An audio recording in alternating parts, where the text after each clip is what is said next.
Ya estamos de regreso aquí en Pauta Semanal. Hay un tema que tratamos hace un ratito con el diputado Cristóbal Martínez, pero lo vamos a conversar ahora con nuestro siguiente invitado. Vuelve a nuestro programa el cientista político Roger Cisterna. Vamos a conversar, bueno, de lo que han sido los coletazos, impacto que ha tenido la conversación que tuvo la candidata presidencial Evelyn Matei en Radio Agricultura con Checho Irane. Le dábamos el contexto que esto tenía, porque de alguna manera también el contexto se perdió, era una conversación bastante más larga que ella tenía. La cosa es que los dichos de Matei respecto de lo que ocurrió en 1973 con el golpe militar, cuando se quebró la democracia, bueno, era inevitable, según ella, y también hablaba de víctimas que de alguna manera tampoco se podían evitar, a lo menos en los 2 primeros años. Roger, bienvenido al programa nuevamente. Muchas gracias a ustedes por la invitación nuevamente. Bueno, efectivamente ha sido bien polémica esta semana que corrió. Los dichos de Evelyn Matei, si bien es cierto, algunos sectores los toman como algo poco afortunado, es una clara posición con respecto a lo que es ella. ¿Ya? Creo que en ese sentido, y en tiempos de campaña como las que estamos viviendo, el mostrar las reales caras y las intenciones de cada uno de los candidatos es parte de la promulgación como una propia candidatura. Ahora, los dichos en particular, yo leí la entrevista 2 veces justamente para evitar interpretaciones. Claro, para entender el contexto. Y creo que lo que ella plantea no era tal como se proclamó en las redes sociales, que en realidad fueron la principal fuente en donde se difundió como que ella apoyaba este tipo de cosas. Ella lo que hablaba era principalmente de la polarización que existía en el momento y de la dificultad de poder llegar a algún tipo de acuerdo. Entonces, al fin y al cabo, obviamente se van a sacar cosas en contexto. Estamos en un año eleccionario en donde los candidatos van a tratar de una u otra manera hacerse daños por las veredas del frente. Pero yo creo que el mensaje más importante es que, de una vez por todas, cada uno de los candidatos está mostrando una posición clara sobre temas que son importantes para la sociedad. Y eso habla muy bien también, porque creo que la gran crítica que ha tenido la población en general ha sido con respecto al amarillismo que han tenido unos candidatos versus otros, o el extremo de una posición de un candidato versus el otro. Pero ¿sabes qué? Se esperaba que bueno, la fuerza del sector se aunaran, la respaldaran unánimemente. Pero la senadora Paulina Núñez de Renovación Nacional habló de un error estratégico de campaña. Ella como que se desmarcó de alguna manera de los dichos de Matei. Y por otro lado, por supuesto, era esperable la reacción de, por ejemplo, de Kaiser, de Kast, que también la criticaron, porque han dicho que está entrando en temas de los cuales ella nunca de alguna manera se había articulado de esa manera. ¿Cómo ves tú por los dos lados? Bueno, hay 2 temas ahí. Uno, lo que plantea Johannes Kaiser y José Antonio Kast, que ellos ya tienen un nicho y ya saben a qué público le están conversando. Cuando Evelyn Matei cruza la barrera y empieza a hablarle a un público que ya está cautivo por estos 2 partidos y estos 2 candidatos, la verdad es que es una señal clara de querer mostrar una posición con respecto a un tema que es bastante profundo en la sociedad chilena. Ahora, las formas obviamente pudieron haber sido mejores, en eso no me cabe ninguna duda. Pero van a seguir ocurriendo cosas como esta durante los próximos meses, durante los próximos días, porque lo que están tratando de hacer es justamente hacer zancadillas para poder quitar un poco del respaldo ciudadano que ha tenido Evelyn Matei durante el tiempo. Ahora, hay una cosa que es bien clara. ¿Qué es lo que opina la gente en la calle? Porque la discusión solamente se ha tornado dentro de la clase política. Pero si tú empiezas a hacer los comentarios o a leer los comentarios dentro de las mismas publicaciones que se han tocado al tema, muestran una cara bastante más sincera de Evelyn Matei que lo que se mostraba hace algunos días atrás, donde no había posiciones claras con algunos temas tan tangenciales como este. Iba a seguir dando que hablar seguramente, como decía hace un ratito el diputado Martínez, al que va primero siempre le pegan a él. Claro. Y eso es parte de alguna manera del juego que se está siguiendo. Y son 3 años en los cuales Evelyn Matei, en cada sondeo que se ha hecho por todos los observatorios habido y por haber, ha marcado una tendencia al éxito, y es obviamente la diferencia no es menor la que existe entre un candidato y otro, por más que algunos asemejen que la carrera se está cortando, que hay menos cuerpos de distancia entre el primero y el segundo. Si bien es cierto, ha habido un orden con respecto al tema electoral, sigue marcando una preferencia inigualable hasta la fecha.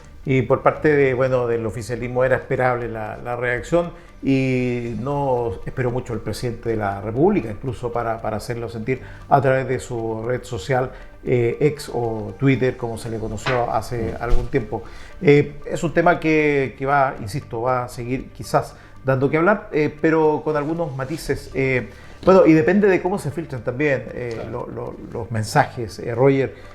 Los medios son quizás el catalizador de este tema. La mañana escuchaba radio de Santiago y trataban de quizás equilibrar un poquito las posiciones, porque por un lado, evidentemente, hay gente que se siente súper dolida de alguna manera por el contexto que se le intentó dar a las declaraciones de Evelyn Matei, pero por otro lado también hay ciudadanos que dicen, ¿sabes qué? Miremos el futuro.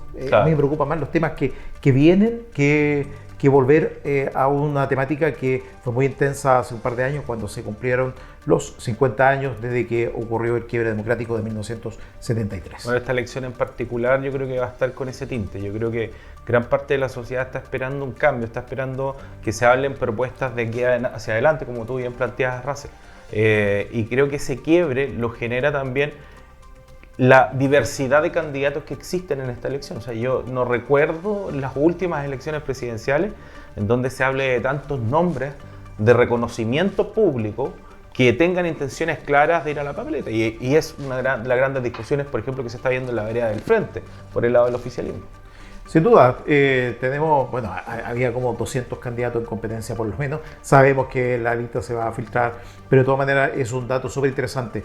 Roger, desde que estuvimos acá la última vez han pasado cosas políticas, ha corrido mucha agua bajo el puente Ñuble, digámoslo de esa manera. Ya no está en ejercicio la senadora Isabel Allende, fue inhabilitada, como ustedes bien recordarán. ¿Te llamó la atención que se haya designado a Tomás de Rementería en su escaño en el Senado? Mira, la verdad es que es una negociación que se venía dando desde el día 1, pero lo más importante y la discusión, volvemos al tema de qué es lo que piensa la gente, porque el sistema de reposición ante una renuncia, o en este caso del caso de Isabel Allende, que fue removida de su cargo, ya de esa investidura, te habla muy bien sobre las diferencias que existen entre el sentido común y la forma de reponer estos cargos. ¿Ya? Hay algunos sectores, acuérdate, hace algunos días atrás, que hablaban el por qué se tiene que reponer. Si ella fue destituida, ella no renunció, de hecho no pueden renunciar, no ocurrió algo extraordinario. Lo extraordinario es que dentro de las mismas filas no hayan llegado a un acuerdo, porque lo de Rementería, acuérdate que los primeros días no se había oficializado porque no lo habían conversado en el Consejo General del partido. Oye, se enojó, ¿eh? Además se enojó. Dijo que ya no estaba disponible en un minuto, pero al día siguiente la cosa se había arreglado y por supuesto que estaba disponible. Y además el que estaba súper expectante ahí y con declaración pública y todo. Así era Barrios, que iba a asumir por otro lado el puesto que deja de Rementería, claro, por parte del quien es hoy día vicepresidente del Partido Socialista. Así que hay una suerte de enroque que tiene razón nuestro invitado, a esta altura casi panelista ya, Roger. Son temas que a la gente, al ciudadano de a pie, la verdad que le provocan un poquito de ruido. Quizás son esas imperfecciones que tiene nuestra democracia.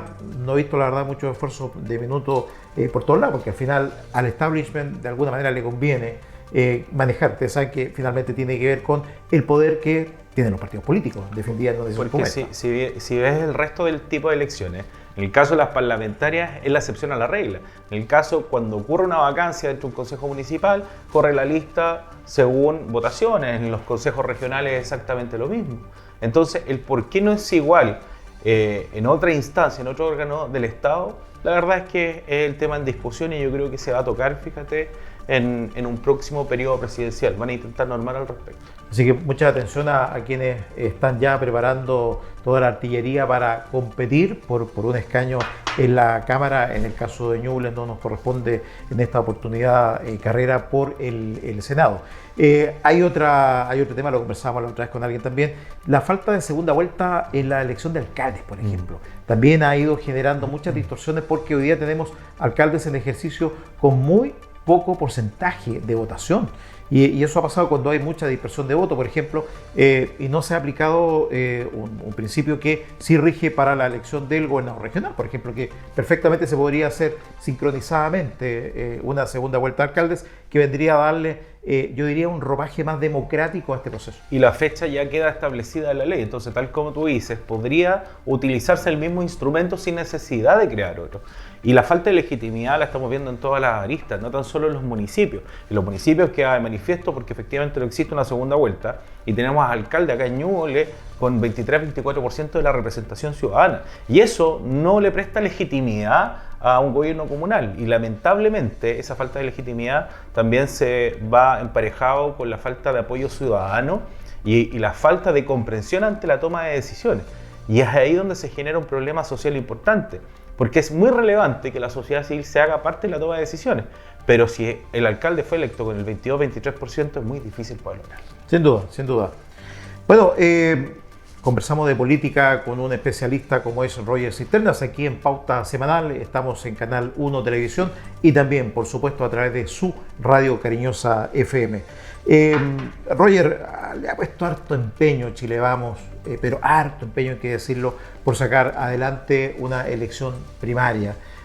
No quiere perder terreno, evidentemente, el bloque opositor, porque sabemos la importancia que de este punto de vista tiene una elección primaria, sobre todo por el espacio que ocupa. Ustedes saben que hay una franja, además, política que se transmite obligatoriamente por televisión, la posibilidad de hacer propaganda, en fin, pero le ha costado harto llegar a puerto, pero está muy cerca hoy día que pueda integrar una lista para primarias. Se lo digo, obviamente, además de Evelyn Matei, que es la candidata de Chile Vamos. Bueno, Rodolfo Carter, que también ha peleado harto para meterse en esta pelea. Francisco Chaguán y también Luciano Trusco, que está todo el espectro, en definitiva, de Chile Vamos, con una posibilidad de llegar a un acuerdo. ¿Podríamos tener novedades la próxima semana? Yo creo que podría llegarse... A ver, partamos desde el comienzo. La posibilidad de negociar nace por este preacuerdo que se está viendo en la vereda de al lado, a las parlamentarias entre los libertarios, el Partido Socialdemócrata y lo que está ocurriendo con Republicanos. Si ven que después de que sus dos candidatos, sus dos próceres de ese sector, que ahora es un prepacto, han estado llegando a alguna clase de diálogo después de que las zancadillas eran del orden del día, se ve que esa fuerza política puede transformarse en un riesgo latente para las ambiciones de Chile Vamos de poder lograr el sillón presidencial. Si bien es cierto, los tres partidos más representativos de Chile Vamos, hay conversaciones de que puede ser que el pacto se cierre con demócratas incluso, aparte de los tres partidos de Chile Vamos, sus consejos generales respectivos de cada uno de estos tres, de la UDI, de Renovación Nacional y de Ópoli, ya manifestaron su interés de que la abanderada sea Evelyn Matei. Este es un llamado a la fuerza común, es un llamado al militante, es un llamado a las bases de los partidos a empaparse de la campaña, porque hay otros sectores que pueden generar un daño que puede costar una elección sin lugar a dudas. Si bien es cierto, Evelyn Matei, como lo conversábamos algunos minutos atrás, ha marcado una tendencia clarísima con respecto a la candidatura presidencial, por sobre el resto de los candidatos. Eso se puede poner en riesgo, queda mucho paño por cortar todavía, hay varios meses hacia una elección y esto va a ir variando todos los días. Y la elección primaria que tiene sus bemoles, algunos la resisten muchísimo porque genera algunas divisiones, algunas competencias internas, pero en este caso particular, como se está configurando la de Chile Vamos, pareciera ser más bien una herramienta estratégica y no otra cosa. Así es, las primarias siempre son buenas en el sentido de que te prepara y te hace una campaña gratuita un par de meses antes que el resto de los contendores.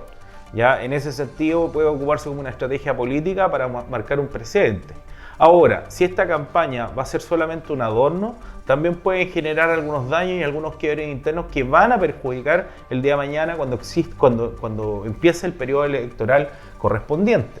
Y cuando existen fraccionamientos, la verdad es que en los últimos 3 meses, donde se hace la campaña y en realidad los últimos 60 días, es donde más fuerza se necesita, en donde se necesitan más redes, más apoyo, en las regiones sobre todo, porque los comandos empiezan a forjar liderazgo. Y esto es igual que en cualquier tipo de organización. Ocurre en los clubes deportivos, ocurre en las juntas de vecinos, siempre hay caudillos que van generando divisiones dentro. Lo que está buscando Chile Vamos ahora es que haya una sola línea, una sola voz y que no existan esos conflictos entre partidos por tomar el liderazgo y ver quién es más cercano a Elín Matei.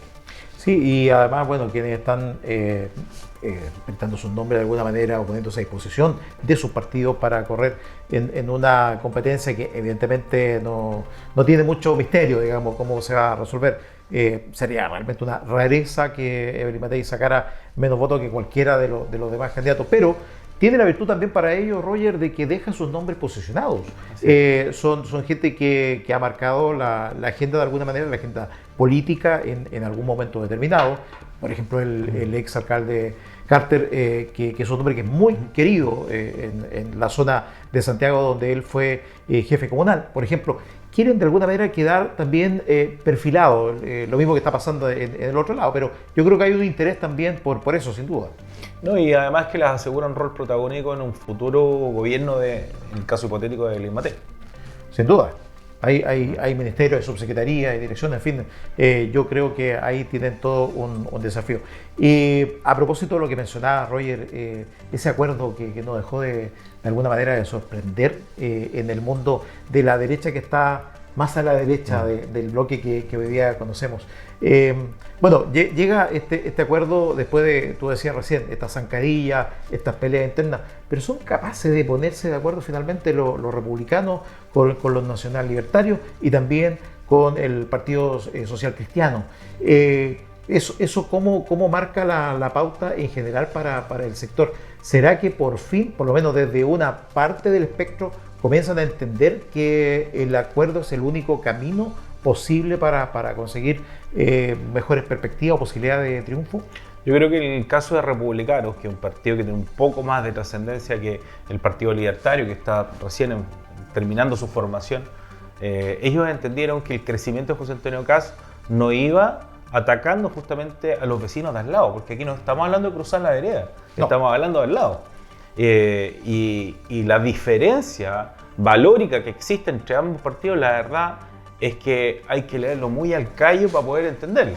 Entonces, si vemos y analizamos que ambos candidatos reflejan un mismo sector político y unos mismos intereses sociales, en una segunda vuelta probable de alguno de los dos candidatos no me cabe ninguna duda que el 80% o más de uno u otro partido va a votar justamente por alguno de estos dos candidatos. Y eso te marca una pauta tremenda. ¿Ocurre lo mismo en Chile Vamos? Y es la pregunta que se hacen los partidos. ¿O ocurre lo mismo en el oficialismo, en donde existe un fraccionamiento incluso más importante de lo que está existiendo en Chile Vamos? Sin duda alguna, va a ser una respuesta que va a tener una pregunta, digo, que tener la respuesta en la primera vuelta presidencial, no tenemos ninguna duda que va a haber una segunda vuelta. La pregunta es, ¿con qué entusiasmo se van a sumar finalmente estas fuerzas en el caso de la centro-derecha chilena del espectro completo, una vez que se produzca, en un escenario hipotético que se dé lo que están diciendo las encuestas y pase Evelyn Matei finalmente a la segunda vuelta con una muy buena posibilidad? ¿Con cuánto entusiasmo se van a sumar los otros sectores también a esa segunda vuelta? Aquí hubo una experiencia previa ya, esto no es nuevo, se vivió en la última elección presidencial. Efectivamente, y ahí te estás dando cuenta, y si analizamos los datos históricos, lo que ocurrió con Lavín Lagos en el 99, que fueron apenas 60.000 votos los que faltaron de diferencia, en donde existía un sistema binominal en el cual dos conglomerados, dos fuerzas políticas funcionaban de una manera bastante más ordenada de lo que estamos viendo ahora con un multipartidismo exacerbado. Entonces, ¿cómo llegamos a esos acuerdos? En una segunda vuelta en donde Evelyn Matei sea la candidata que represente desde el centro hasta la derecha, hasta el último rincón de la derecha, ¿cuál va a ser la postura, por ejemplo, de Johannes Kaiser al respecto? Yo creo que la cercanía se puede dar más, o la llave de paso se puede abrir por el lado de los republicanos.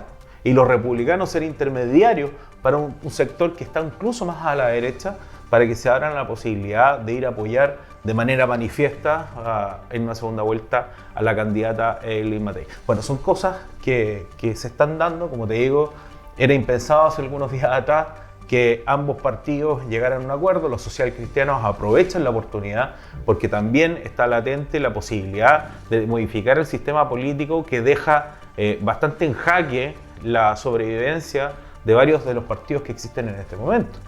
Pero como dijo un viejo saurio de la política chilena. Estoy hablando de Sergio Romero Pizarro. La política es el arte de lo posible, así que no hay que extrañarse demasiado.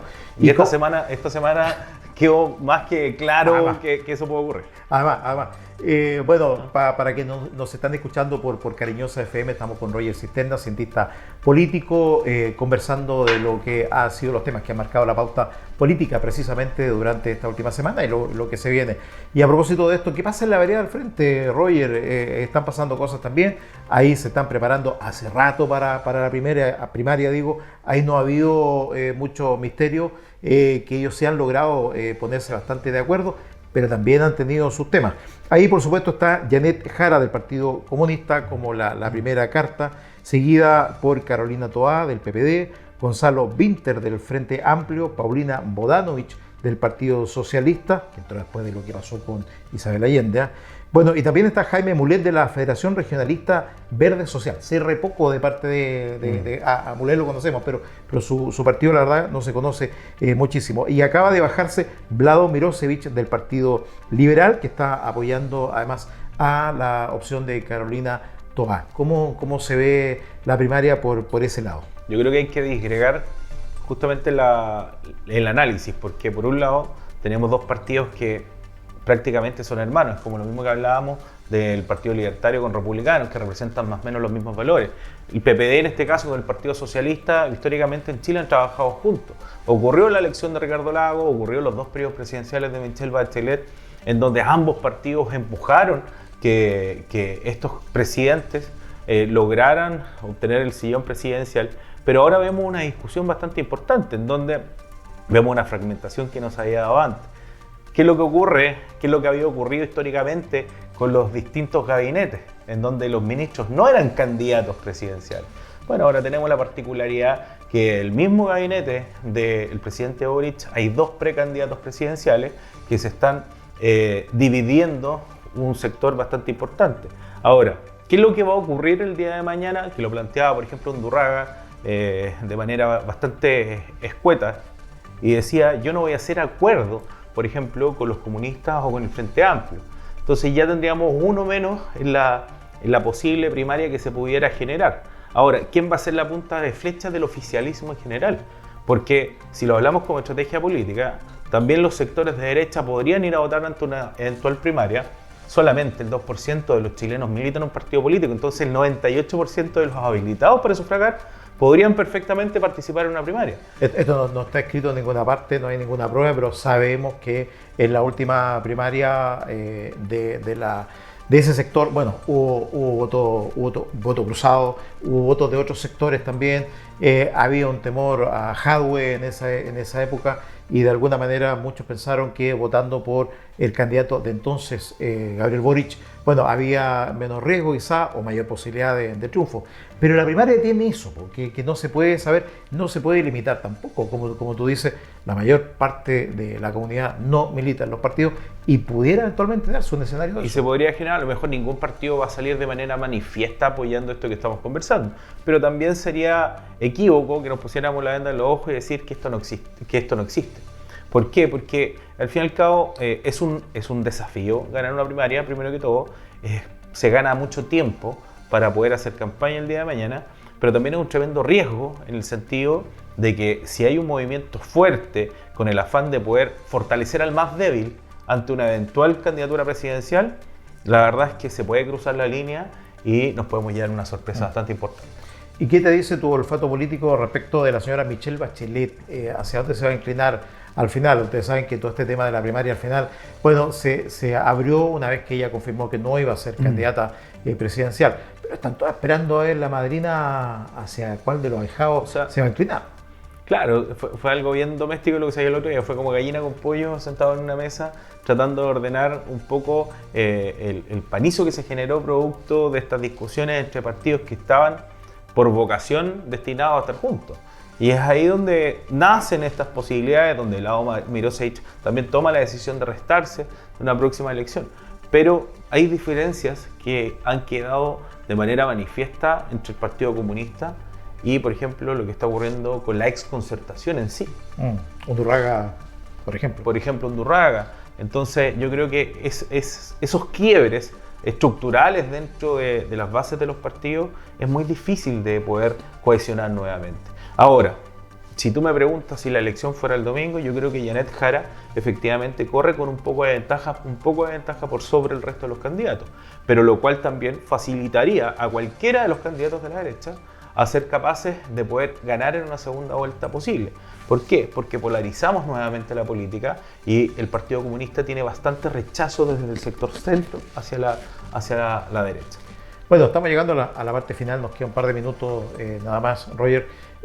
Quisiera preguntarte por cuánto puede estar afectando el capital político ya a nivel de Ñuble del gobernador Óscar Crisóstomo a propósito de las investigaciones que se están realizando. Esto es un tema en desarrollo, como decimos los periodistas, es una noticia en desarrollo todavía, pero bueno, ha habido temas, se ha publicado harto.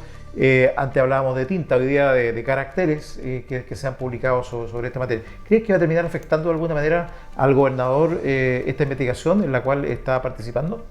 Mira, es difícil decirlo porque la investigación partió hace mucho tiempo. Ya han obviamente salido distintas pruebas, ahora estuvo la discusión en los últimos días con respecto al tema del teléfono que fue requisado, si se iba a filtrar información o no se iba a filtrar información, si era de carácter administrativo o de carácter personal. Bueno, hay varias variables que se pueden ir generando. Ahora lo que sí está claro es que la investigación de Procultura es un caso que ya alcanzó un nivel nacional. Por ende, no es fácil taparlo abajo de la alfombra. Y se va a llegar hasta las últimas consecuencias, no tan solo por los montos involucrados, sino por la gran red que estaba además vinculada con parte del gobierno oficialista. Y es ahí, sobre todo en un año eleccionario, en donde se va a buscar esclarecer la situación y hacerle daño a quienes están más cerca del gobierno. Ahí hay que ser claro y enfático. Lo justo siempre va a ser justo. Y lo que dirima la investigación es lo que se va a tener que cumplir. Ahora, tenemos claro que en un par de meses más, además por lo que he entendido y se ha escuchado en la prensa, el hermano del gobernador también sería precandidato. Y eso sin lugar a duda podría salpicar y generar un daño bastante importante. Bueno, vamos a estar atentos al devenir de esa noticia. Queremos agradecer, Roger, que estés nuevamente con nosotros este fin de semana, que además no es cualquier fin de semana, ha sido un momento de reflexión, de familia, de compartir, y estamos en sábado, así que a seguir compartiendo este espacio que nos da Semana Santa. Con ustedes la próxima semana, aquí en Pauta Semanal. Muchas gracias.